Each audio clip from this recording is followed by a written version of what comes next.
Hello and welcome back. This is our second video in our video series for Chapter 7, Mutation. My name is Miss Delia, and if you're ready, let's get started with the lesson. In this video, we're going to enter into the next subtopic, which is 7.2, Gene Mutation. And here are the learning outcomes for this subtopic. We expect you to be able to define gene mutation and also state and explain the 4 types of gene mutation. In addition, we expect you to be able to explain the effects of base substitution, base insertion, and base deletion on an organism or its proteins. So let's first talk about what is gene mutation. Gene mutation is a small-scale mutation, and it is sometimes referred to as point mutations because it only affects certain points in the gene. And of course, point mutation refers to changes in a single nucleotide pair of a gene. And this is the definition for gene mutation. Ni definisi dia ya.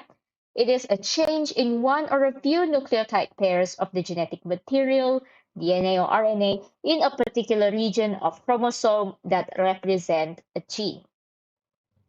This results in changes in mRNA, which lead to changes of amino acid encoded by a codon and produce a different protein. So DNA ada perubahan, codon mRNA akan berubah, codon mungkin berbeza, dan protein mungkin berbeza. So the protein produced may not function as normal. If this mutation, this gene mutation occur in your gametes or in a cell that gives rise to gamete, it can be inherited. And if it causes adverse effect, mutant conditions are referred to as genetic disorder or hereditary disease. Apa maksud ayat yang paling bawah tu? Kalau gene mutation ini memudaratkan orang tu, okay, dia boleh dirujuk sebagai penyakit keturunan. Gene mutation kalau membawa penyakit dikategorikan sebagai penyakit keturunan. Okay.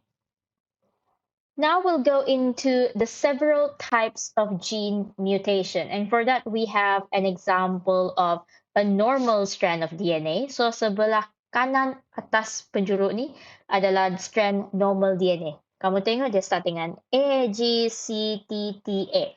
Mari kita tengok dengan setiap jenis gene mutation, macam mana perubahan dia.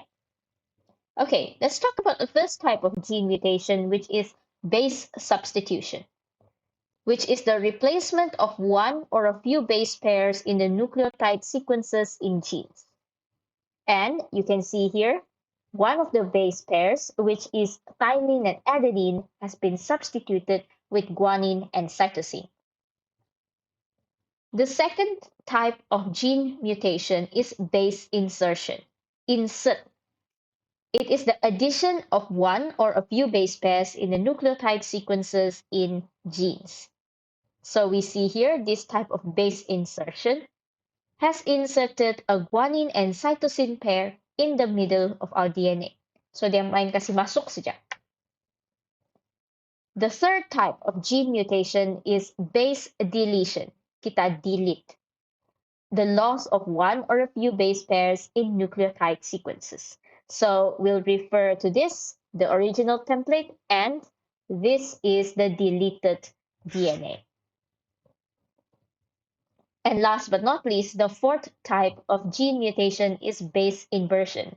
It's when two base pairs or more are inverted in nucleotide sequence. Invert atau inversion bermaksud diterbalikkan. So you see here, it is supposed to be cytosine guanine then thymine adenine, but that pair has been inverted, diterbalikkan. That brings us to this animation. Here you can see an illustration of how each of those types of gene mutation can look. Okay, once again, we are looking at the original strand of DNA. This is substitution. This is insertion, deletion, and inversion. Let us move on to the next slide. In this slide, you can see how the normal DNA would look, how substitution would look, insertion would look, and deletion would look. And you can see here that the changes in DNA leads to changes in mRNA. Changes in mRNA can lead to changes in the amino acids. Okay, kalau ada satu di DNA berubah, kemungkinan mRNA dan protein ataupun amino acid sequence dia pun terjejas. Okay, so let's have a look here. In this diagram, we're still talking about the types of gene mutation, but this diagram also shows you the effects.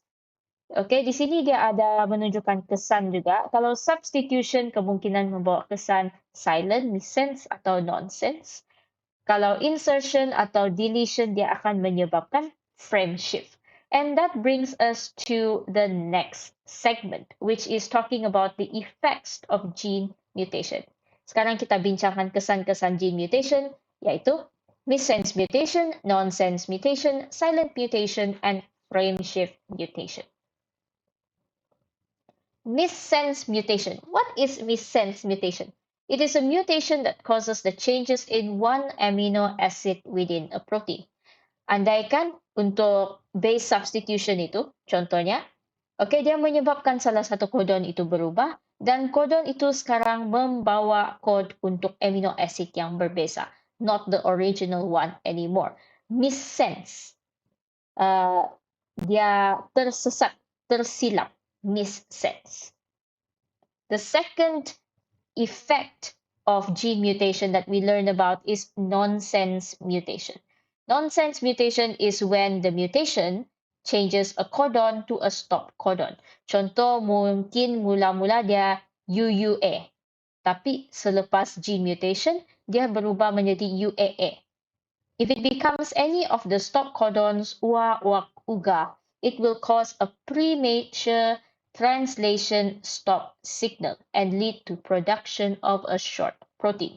Sepatutnya amino acid kita panjang, tapi disebabkan nonsense mutation, dia terpendek. Nonsense, tidak masuk akal. Dia terberhenti sekejap, nonsense. And last but not least, in this segment, okay, there is also more effects later, is the silent mutation. Silent mutation is when the gene mutation changes to a codon that still codes for the same amino acid. And it does not cause amino acid change within a protein. So ini macam hampir tiada effect. Dia sunyi saja, senyap saja. Itulah dia silent mutation. You should also remember that one amino acid can be coded by more than one codon, which is why it is possible for silent mutation. Okay, so once again, as a reminder, this is the genetic code table. Have a good look at this codon table. Remember what are the start and the stop codons. So let's look at this short exercise where we look at how base substitutions can lead to silent, nonsense, or missense mutation. Kita tengok macam mana substitution boleh membawa kepada setiap effect ini. Okay, so we're going to use the DNA TTC for our template. Okay, ini adalah original yang belum ada mutation. TTC transcribes into AAG mRNA. AAG mRNA will translate into lysine amino acid. Okay, so say if the base substitution leads to a silent mutation. Here is an example. Maybe the TTC will be mutated into TTT, which is transcribed in its mRNA into AAA. And that AAA will code for the same type of amino acid, which is lysine.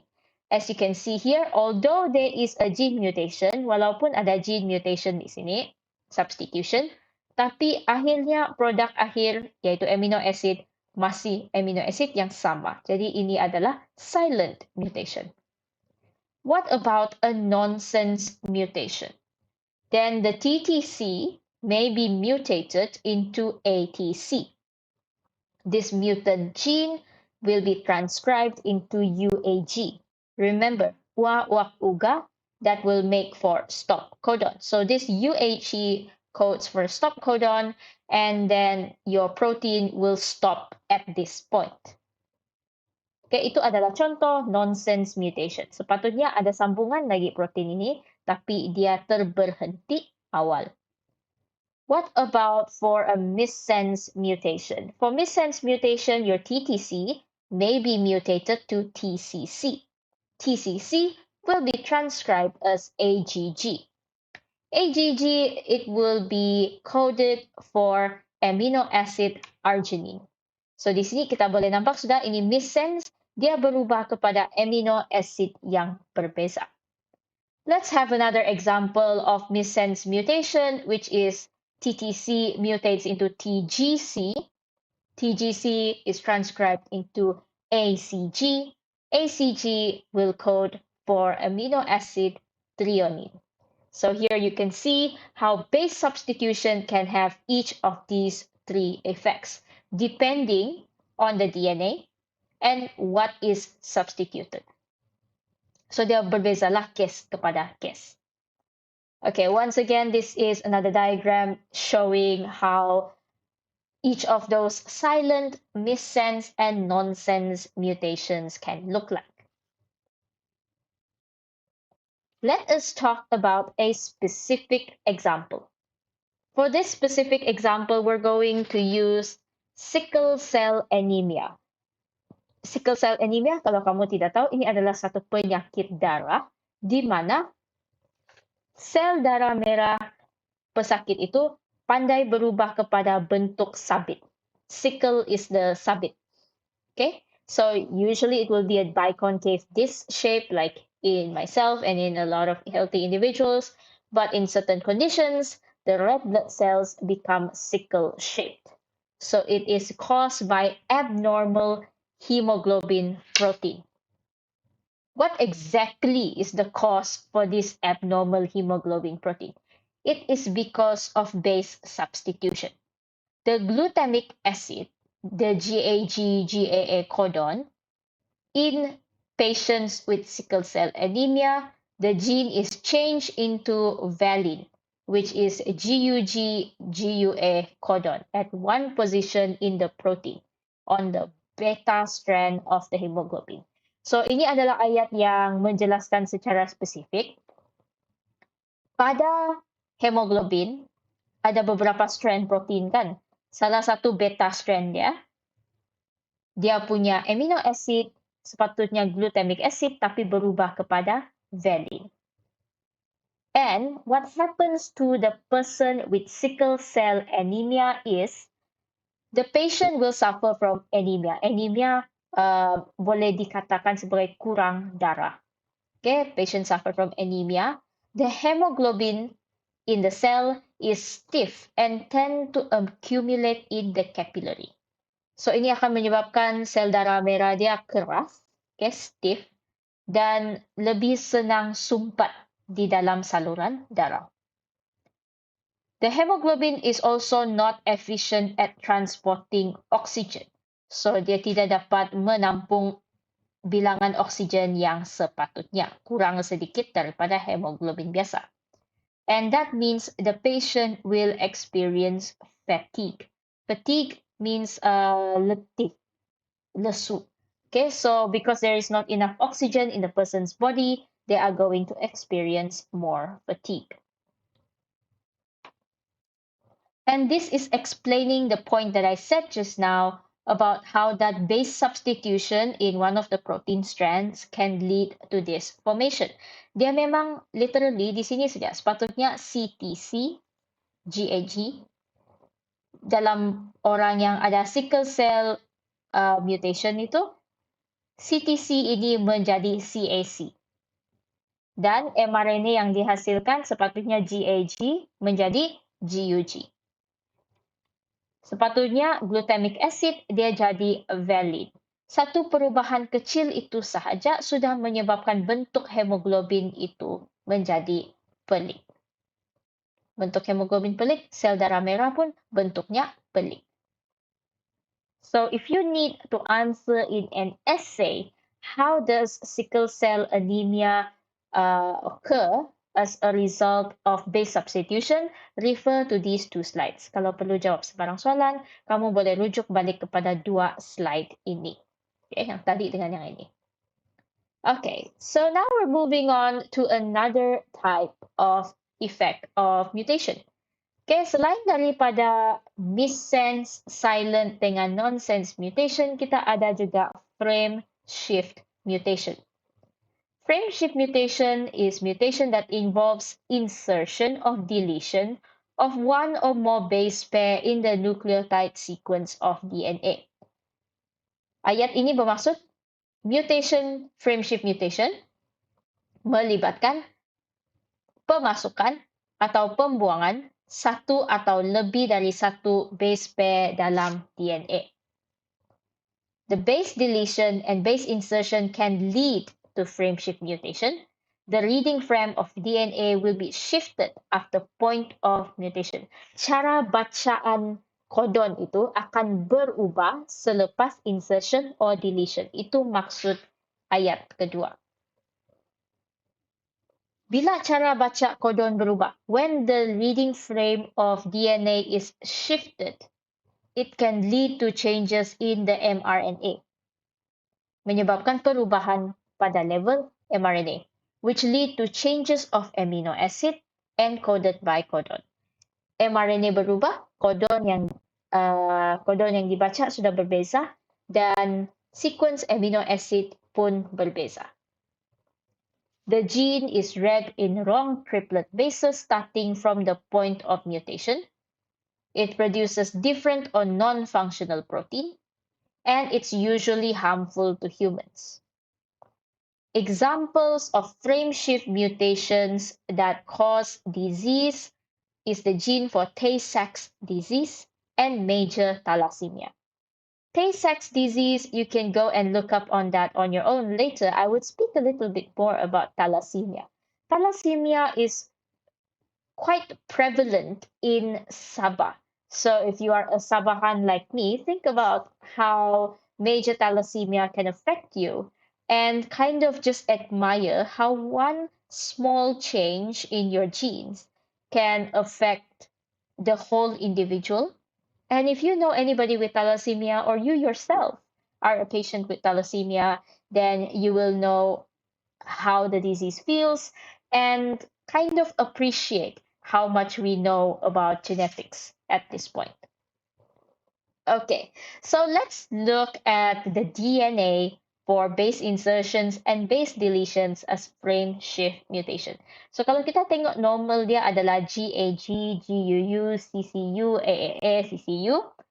Okay, when you have a deletion, contoh dalam ini GAG, GUU, saya buang dia punya G.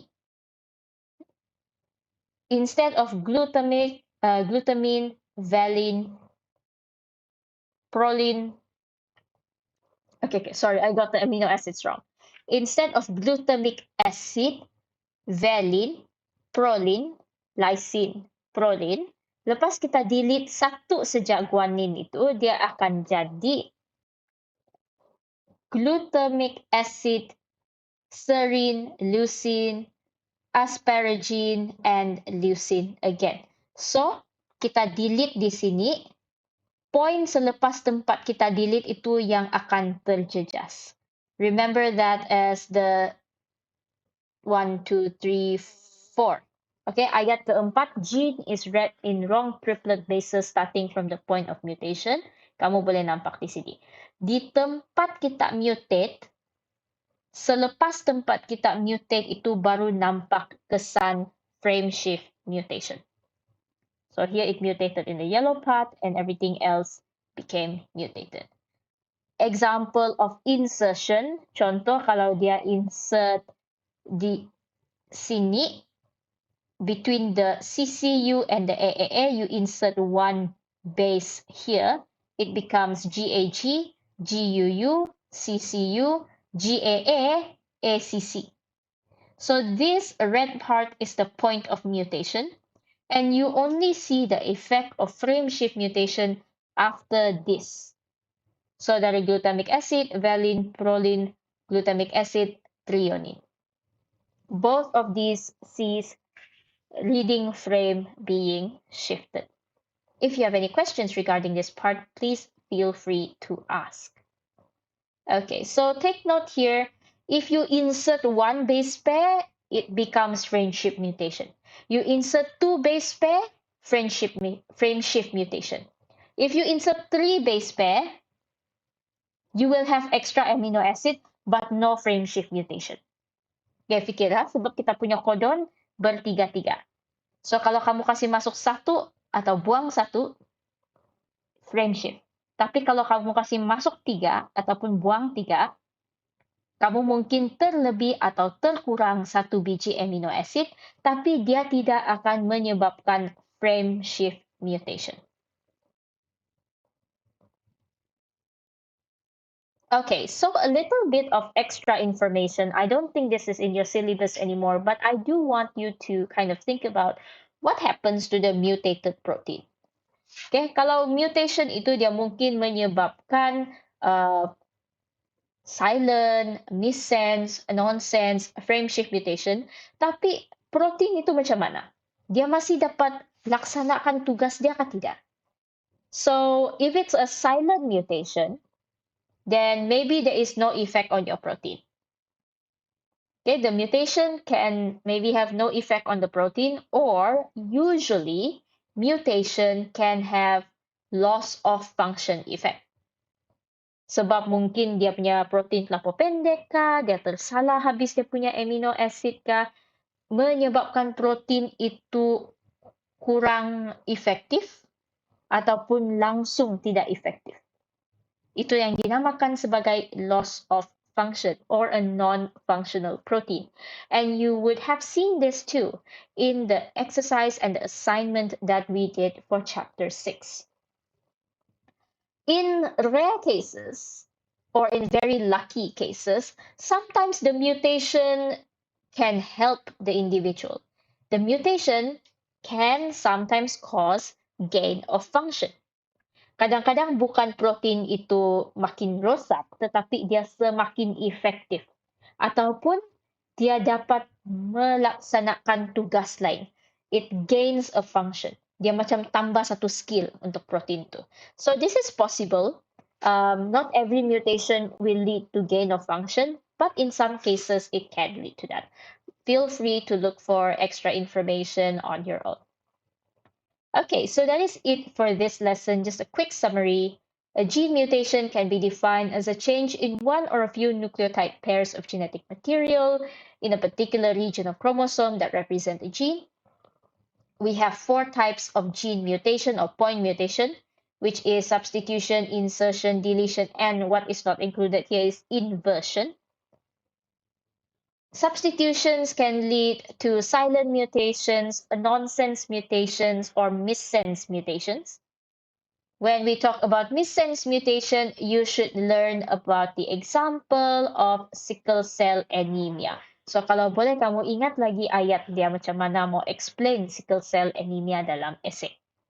Okay, last but not least, we learn about frameshift mutation and how that occurs as an effect of insertion and deletions.